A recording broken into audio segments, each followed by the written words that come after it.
So we've been digging into how Bart Ehrman cooks up so-called contradictions in the Bible, and if you're just joining, you might want to check out the playlist to get up to speed.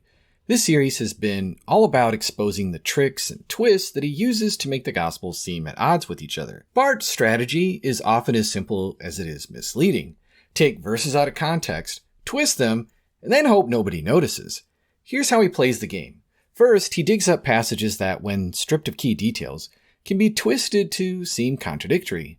Then, he carefully presents these supposed contradictions, banking on the fact that casual readers won't catch up to the manipulation. Ehrman's own words are quite telling. He writes, "Not only are there discrepancies among different books of the Bible, but there are also inconsistencies within some of the books, a problem that historical critics have long ascribed to the fact that the Gospel writers use different sources for their accounts, and sometimes these sources, when spliced together, stood at odds with one another. For example, in John's Gospel, Jesus performs his first miracle in chapter 2 when he turns water into wine, a favorite miracle story on college campuses, and we're told that this was the first sign that Jesus did in John 2:11. Later in that chapter, we're told that Jesus did many signs in Jerusalem in John 2:23. And then in chapter 4, he heals the son of a centurion, and the author says this was the second sign that Jesus did. Huh? One sign? Many signs? And then the second sign? Okay, so instead of blindly trusting Ehrman here, let's take a look at the text that he's referencing. John 2:11. This, the first of his signs, Jesus did at Cana in Galilee. John 2:23. Now when he was in Jerusalem at the Passover feast, many believed in his name when they saw the signs that he was doing. John 4:54. This was the second sign that Jesus did when he had come from Judea to Galilee. Notice what's really going on here.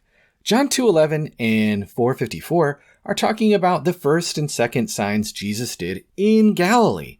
The signs mentioned in John 2:23, those happened in Jerusalem, as John says.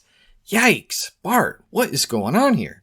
Either Ehrman doesn't care about these details, or he just hopes that you won't catch them. So how does Ehrman respond to this? He argues that whether John contradicts himself all boils down to how you translate John 4:54. He suggests we go with, this was the second sign Jesus did. He did this sign after he came from Cana to Galilee.